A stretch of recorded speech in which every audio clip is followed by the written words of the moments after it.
السلام علیکم ورحمۃ اللہ وبرکاتہ۔ محترم ناظرین، پروگرام علم و حکمت میں میں محمد عبد المنتقم ایک وقفے کے بعد آپ کو دل کی گہرائیوں سے پھر خوش آمدید کہتا ہوں۔ ماشاءاللہ وقفے سے پہلے ایک سوال مجھ سے پوچھا گیا تھا کہ میں سورہ لقمان کی آیت نمبر 13 آپ کی خدمت میں پیش کروں، تو ظاہر ہے وہ آیت نمبر 13 اگر اچانک کوئی پوچھے تو فوراً پڑھنا تو بڑا مشکل، حافظ قرآن بھی آسانی سے شاید نہ پڑھ پائے، تو میں انشاءاللہ یہ اس کو پروناؤنس کرنے کے لیے انہوں نے کہا چلیے وہ تو دن کا پروگرام ہے، دن ہی کو فون کرنا چاہیے تھا، لیکن بہرحال ایک سوال پوچھا اور قرآن کریم کے حوالے سے، تو آپ سکرین پر دیکھیے اور میں اس کو پڑھتا ہوں انشاءاللہ۔ آپ اس کو ریکارڈ بھی کر سکتی ہیں تاکہ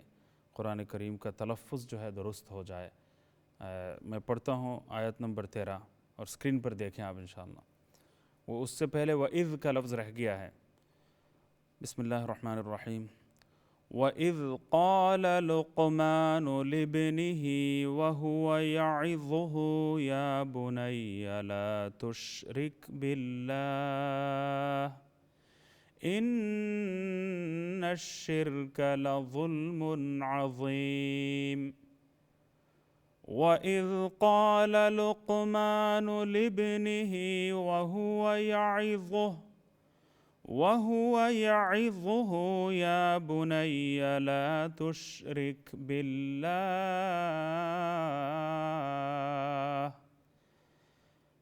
إِنَّ الشِّرْكَ لَظُلْمٌ عَظِيمٌ۔ صدق اللہ العظیم۔ یہ ایک آیت ہم نے پڑھ دی، ترجمہ بھی میں بتا دیتا ہوں۔ وَإِذْ قَالَ لُقْمَانُ لِابْنِهِ، اس وقت کو یاد کریں، وہ وقت یاد کرنے کے قابل ہے جب لقمان اپنے بیٹے سے یہ نصیحت فرما رہے تھے، نصیحت کے طور پر یہ کہہ رہے تھے۔ حضرت لقمان علیہ السلام اپنے بیٹے کو نصیحت یہ فرما رہے تھے کہ یا بنیا، اے میرے پیارے بیٹے، اے میرے پیارے بیٹے۔ دیکھیں نصیحت کا بھی انداز کتنا پیارا ہوتا ہے کہ اے میرے پیارے بیٹے، لا تشرک باللہ، اللہ کے ساتھ شرک مت کرو، اللہ کے ساتھ کسی کو کسی لحاظ سے شریک مت ٹھہرانا۔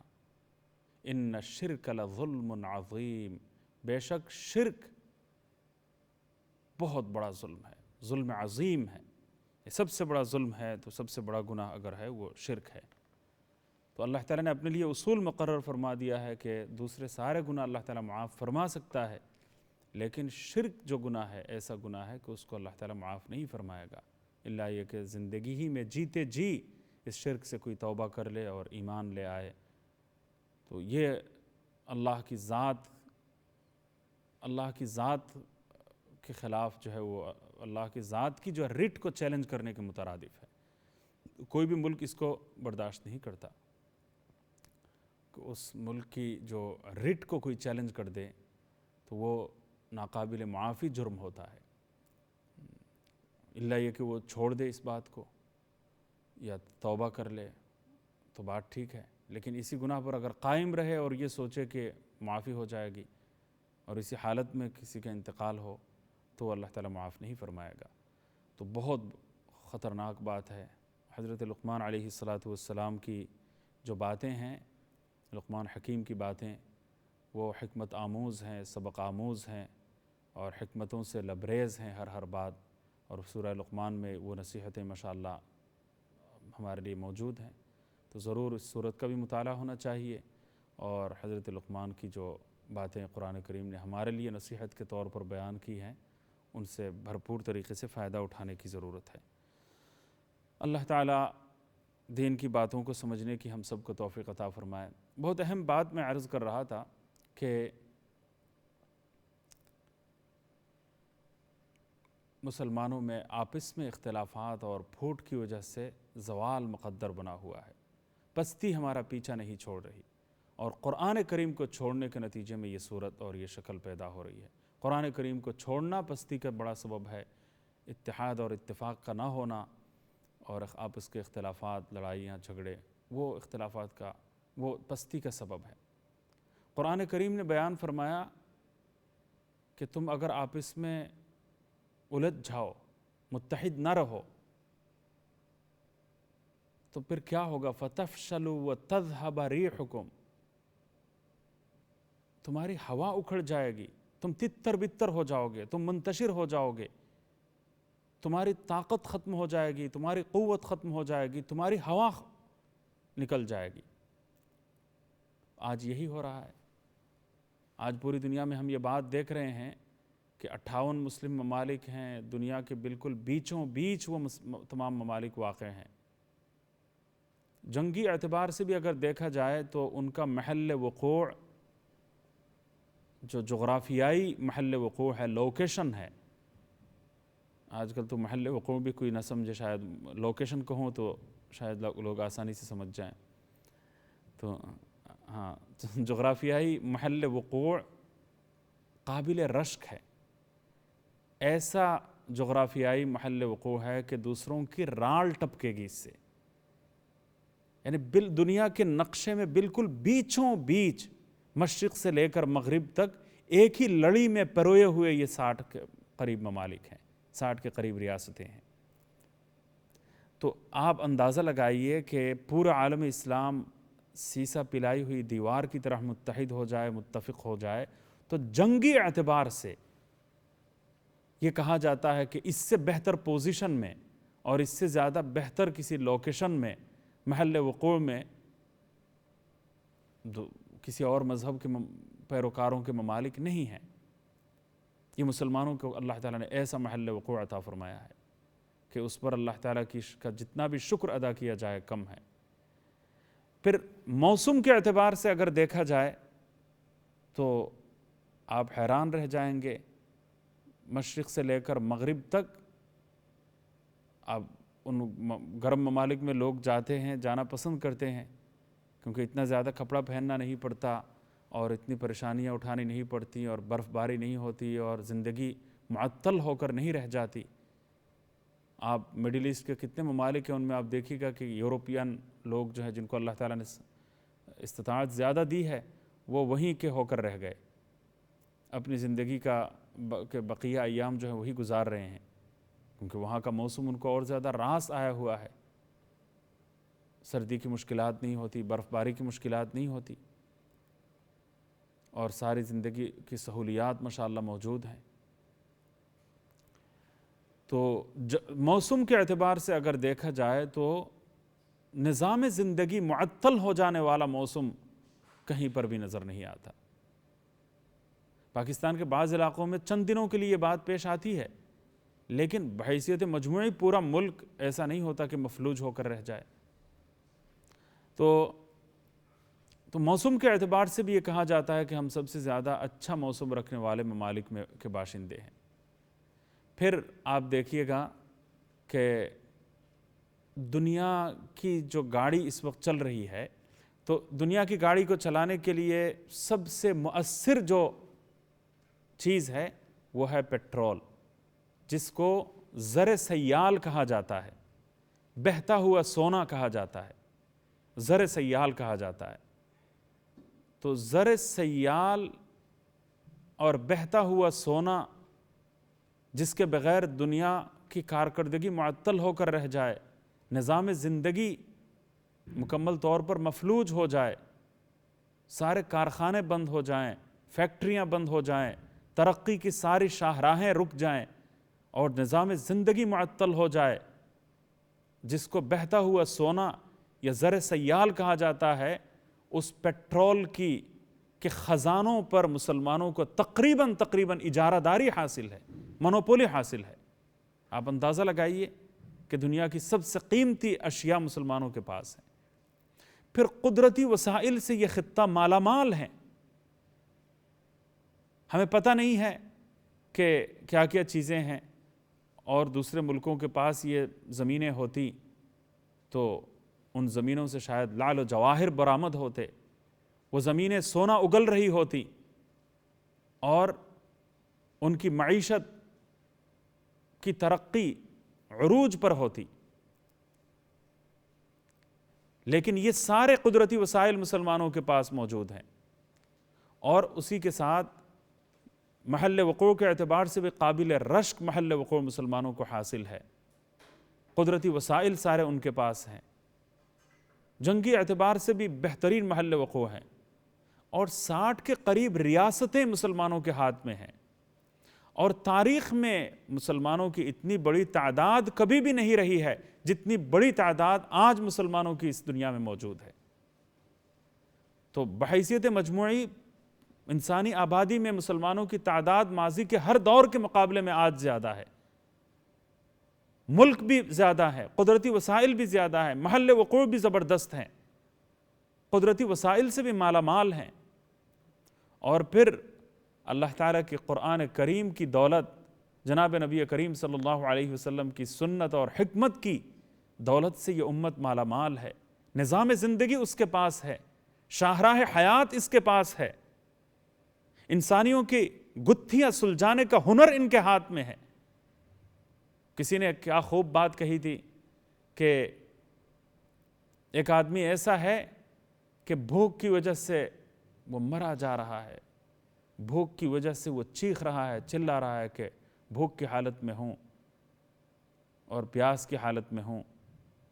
اور روٹیوں کا ذخیرہ وہ سر پر لیے ہوئے گھوم رہا ہے اور دوسروں کو چیخ رہا ہے، اس کے سر پر روٹیوں کا خزانہ ہے، بہترین سالن ہے، پانی ہے، کھانا ہے، کھانے کی اشیاء ہے، اور سر پر لادے ہوئے وہ کئی دنوں سے بھوکا ہے، نہ کھانا وہ کھا رہا ہے، نہ پانی پی رہا ہے، اور چیخ رہا ہے، چلا رہا ہے کہ مجھے بچاؤ، مجھے کھلاؤ، مجھے میری جان بچاؤ، میں بھوک میں ہوں، میں پیاس میں ہوں۔ تو جو سر پر جس نے سب سے زیادہ لذیذ کھانوں کا ذخیرہ جس کے سر پر موجود ہو، روٹیوں کی ٹوکری جس کے سر پر ہو، اور گوشت کا سالن جس کے سر پر ہو، اور وہ یہ چیخے اور چلائے کہ مجھے بھوک لگی ہوئی ہے اور میری بھوک کی دوا تم کرو، میری بھوک کا انتظام کرو، تو اس بیچارے پر جس طرح ترس آتا ہے، وہ جس طرح قابل رحم ہے، اس پر جس طرح ہنسی بھی آتی ہے، اور اس کی حالت زار پر ترس کھانے تو کو جی چاہتا ہے کہ اس سے بڑھ کر تباہ حال، اس سے بڑھ کر محروم القسمت، اس سے بڑھ کر بدقسمت اور شاید ہی کوئی ہو کہ جو بھوک سے مرا جا رہا ہے، چیختا چلا جا رہا ہے، چلا رہا ہے، اور اس کے سر پر بہترین کھانا موجود ہے۔ آج مسلمانوں کا حال بھی اس سے مختلف نہیں ہے کہ نظام زندگی ہمارے پاس ہے، تمام مسائل کا حل ہمارے پاس ہے، مشکلات کا مداوع ہمارے پاس ہے، پریشانیوں کا حل ہمارے پاس موجود ہے، اور ہم ہیں کہ ان تمام حل کے موجود ہوتے ہوئے اور اس عظیم دولت کے ہوتے ہوئے ہم جو ہے سب سے زیادہ پستی اور ذوب و حالی کا شکار ہیں۔ اللہ تعالیٰ ان حالات سے ہمیں بچنے کی توفیق عطا فرما دے۔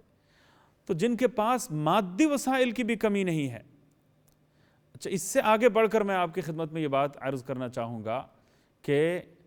پورا عالم اسلام اگر آپ کہیں گے کہ غلامی کی زنجیر میں بندھا ہوا ہے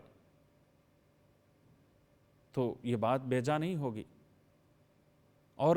نام کے واسطے کہنے کو کئی ممالک ان کے پاس موجود ہیں، کئی سٹیٹس ان کے پاس موجود ہیں، کئی ریاستیں ان کے پاس موجود ہیں، لیکن اس کے باوجود نہ ان کا اپنا کوئی سیاسی ایجنڈا نافذ العمل وہ کر سکتے ہیں، اور نہ کوئی اقتصادی ایجنڈا ایسا ہے کہ اس پر وہ اس کو نافذ کر سکتے ہیں، اس کی کوئی کار فرمائی کہیں نظر آتی ہے۔ وہ دوسروں کے سیاسی ایجنڈے اور اقتصادی ایجنڈے پورے کرنے میں لگے ہوئے ہیں۔ اس کے پیچھے وجہ کیا ہے؟ اس کے پیچھے یہ ہے کہ ہماری سیاسی آزادی اور اقتصادی آزادی تقریباً ہم کھو چکے ہیں۔ برائے نام یہ کچھ ممالک ہمارے ہاتھ میں دیے گئے ہیں۔ تو کسی بڑے کالم نگار نے ایک بات لکھی تھی کہ آج جو ہے وہ قبضے کی صورتیں بدل گئی ہیں دنیا میں۔ قبضے کی پہلے زمانے میں شکلیں یہ ہوتی تھی کہ فزیکلی کوئی ملک دوسرے ملک پر جا کر قابض ہو جاتا تھا، اپنی فوج وہاں پہنچ جاتی تھی، ان کے لوگ وہاں پہنچ جاتے تھے، اور اب جو ہے وہ قبضے کی شکلیں بدل جاتی ہیں کہ تم اپنی جگہ پر رہو، تم ہمارے کارندے بن جاؤ، مالک ہم ہیں۔ یہ شکل ہو گئی ہے اور یہ صورت ہو گئی ہے۔ یہ افسوسناک صورتحال ہے کہ نہ وہ اپنا کوئی ایجنڈا پورا کر سکتے ہیں، ورنہ حالانکہ اقوام متحدہ کے قانون کے مطابق ماشاء اللہ ہر قوم اور ہر برادری اور ہر نیشن کو اس بات کا پورا اختیار ہے کہ نظام ان کا اپنا ہو، اپنا نظام ہو۔ یہ عالمی قانون ہمیں اس بات کی اجازت دیتا ہے کہ نظام ہمارا اپنا ہونا چاہیے، لیکن ہم اپنے نظام کو نافذ نہیں کر سکتے، اس کی راہ میں روڑے اٹکے ہوئے ہیں، پابندیاں لگی ہوئی ہیں، اور انہی کے ایجنڈے نافذ کرنے میں ہم مشغول نظر آتے ہیں۔ یہ کیفیت ہے اور یہ حالات ہیں الامان والحفیظ۔ اتنے سارے وسائل کے باوجود، اتنی ساری چیزیں حاصل ہونے کے باوجود یہ کیفیت ہے، یہ شکل ہے، یہ حالات ہیں۔ ذوب و حالی کے دو اسباب ہیں، ایک تو اتحاد نہیں ہے، اور دوسرا کیا ہے کہ قرآن کریم کو ہم نے چھوڑ دیا ہے۔ یہ پوری زندگی سے سیکھا ہوا سبق حضرت شیخ الہند رحمۃ اللہ علیہ ہمیں دے گئے۔ آج میں چاہتا ہوں کہ مختصراً آپ کی خدمت میں یہ عرض کروں کہ اس اختلاف کی شکلیں کب پیدا ہوئیں، کیسے پیدا ہوئیں۔ اسلام جب آیا، حضور اکرم نبی کریم صلی اللہ علیہ وسلم نے جب اسلامی معاشرہ تشکیل دیا مدینہ منورہ میں، تو کوئی اختلافات نہیں تھے۔ سیدنا حضرت ابو بکر صدیق رضی اللہ تعالی عنہ کا دور خلافت آیا، سارے مسلمان متحد تھے، متفق تھے۔ حضور صلی اللہ علیہ وسلم کے دور کی تو بات ہی کچھ اور ہے کہ وہ جلوہ جہاں آرا موجود ہیں، علم و حکمت کا سرچشمہ موجود ہیں، وحی کا منبع موجود ہیں۔ کوئی بھی مسئلہ پیش آ گیا، کوئی بھی پریشانی آ گئی، حرف آخر جناب نبی کریم صلی اللہ علیہ وسلم کی بات ہے۔ آپ صلی اللہ علیہ وسلم کا فیصلہ حرف آخر ہے۔ کوئی اختلاف، کوئی انتشار، کوئی تشویش، کوئی تشکیک، کوئی پرابلم، کچھ بھی نہیں۔ سیدنا حضرت ابو بکر صدیق رضی اللہ تعالی عنہ کا دور خلافت، آپ خلیفۃ المسلمین تھے، تو یہ بھی ایسا ہی گزر جاتا ہے، مسلمانوں میں کوئی اختلاف اور انتشار نظر نہیں آتا۔ سیدنا فاروق اعظم حضرت عمر رضی اللہ تعالی عنہ کا دور خلافت بھی ایسا ہی گزرتا ہے۔ حضرت ابو بکر اور حضرت عمر، ان دونوں کی شان ہی کچھ اور ہے۔ مسلمانوں میں کوئی افتراق، انتشار نظر نہیں آتا۔ اور اسلام کے خلیفہ سوم حضرت عثمان رضی اللہ تعالی عنہ کا جب دور خلافت آیا، تو اس وقت منافقین کا سردار عبداللہ بن سبا، جو عبداللہ بن ابن سبا کے نام سے مشہور ہے، تو منافقوں کا سردار تھا، وہ ایک خاص مذہب سے تعلق رکھنے والا تھا۔ اس نے آ کر جھوٹ موٹ اپنا اسلام ظاہر کیا اور کہا کہ میں مسلمان ہو گیا ہوں، حالانکہ وہ مسلمان نہیں ہوا تھا، منافق تھا، اندر سے کسی اور مذہب کا پیروکار تھا۔ اور اس نے مسلمان بن کر مسلم معاشرے میں داخل ہونے کا موقع اس کو ملا، اور اس نے پھر مدینہ منورہ میں قیام کرتے ہوئے آپس میں پھوٹ ڈالنے اور اختلافات پیدا کرنے کی پہلی کوشش کی۔ مدینہ منورہ میں رہتے ہوئے بھی یہ کوشش اس کی جاری رہی، پھر کوفہ چلا گیا، پھر بصرہ گیا، وہاں پر کچھ کوششیں کیں اور بعض کوششوں میں وہ کامیاب بھی ہوا، لیکن پوری طرح کامیابی نہیں ہوئی۔ پھر مصر وہ آ گیا، اور مصر آنے کے بعد اس نے مسلمانوں میں پھوٹ ڈالنے کے لیے ایسے شوشے چھوڑے اور ایسی قلع بازیاں کھائیں اور شکوک اور شبہات پر مبنی ایسی باتیں پھیلائیں کہ الامان والحفیظ، اسی نے اختلافات کا آغاز کیا۔ سادہ لوح مسلمانوں کو اس نے اس اختلافات کو ہوا دینے اور اختلافات کا بیج بونے کے لیے سادہ لوح مسلمانوں کا استعمال اس نے کیا۔ اس کی ایک کہانی ہے، میں اگلے پروگرام میں میری کوشش یہ ہوگی کہ ابن سبا نے پھوٹ ڈالنے کی مسلمانوں میں جو سب سے پہلی کوشش کی اور جو انداز اختیار کیا تاکہ سب سے پہلے اختلافات، تنازعات اور جھگڑے پیدا ہونے کی صورتیں کیسے پیدا ہوئیں، شکلیں کیسے وجود میں آئی، ان کا علم مسلمانوں کو ہو جائے، اور وہ ان اسباب سے، ان عوامل سے اور ان صورتوں سے اور ان شکلوں سے بچنے کے لیے وہ کمر ہمت باندھیں اور ہمت سے کام لیں اور اپنی سی کوشش وہ بروئے کار لائیں۔ اتحاد اور اتفاق کے لیے ایثار اور تواضع کی ضرورت ہے۔ یہ دو خوبیاں مسلمانوں میں پایا جانا لازمی ہے اور ضروری ہے، پھر انشاءاللہ ہماری پستی کا علاج ہوگا اور ہم صحیح فیصلے لینے میں کامیاب ہوں گے، صحیح سٹینڈ لینے میں ہم کامیاب ہوں گے۔ ضرورت اس بات کی ہے کہ مسلمان اپنی پوزیشن کو درست کرنے کے لیے اور اپنی کھوئی ہوئی عظمت کو دوبارہ واپس لوٹانے کے لیے، اپنی عظمت رفتہ کی بحالی کے لیے، اپنی شوکت پارینہ کو دوبارہ دنیا میں قائم اور دائم کرنے کے لیے وہ کمر بستہ ہوں اور اپنی کوششیں بروئے کار لائیں۔ اور اس سلسلے میں کچھ لوگوں کو میدان عمل میں اتر کر قائدانہ رول ادا کرنے کی اللہ تعالیٰ توفیق عطا فرمائے۔ آج ہم صرف ذاتی اور نجی معاملات میں اس انداز میں الجھے ہوئے ہیں کہ ہم اجتماعی معاملات، قومی اور ملی معاملات سے ہم بالکل دور ہوتے چلے جا رہے ہیں۔ عالم اسلام کی مجموعی صورتحال سے ہم کنارہ کش ہوتے چلے جا رہے ہیں۔ یہ صورتحال ہمارے لیے ایک المیہ ہے۔ اللہ تعالیٰ اس المیہ سے بچنے کی توفیق عطا فرمائے۔ آج پروگرام کا وقت اختتام کو پہنچ گیا، انشاءاللہ اگلے پروگرام میں پھر ملاقات ہوگی۔ دعاؤں کی درخواست ہے۔ السلام علیکم ورحمۃ اللہ وبرکاتہ۔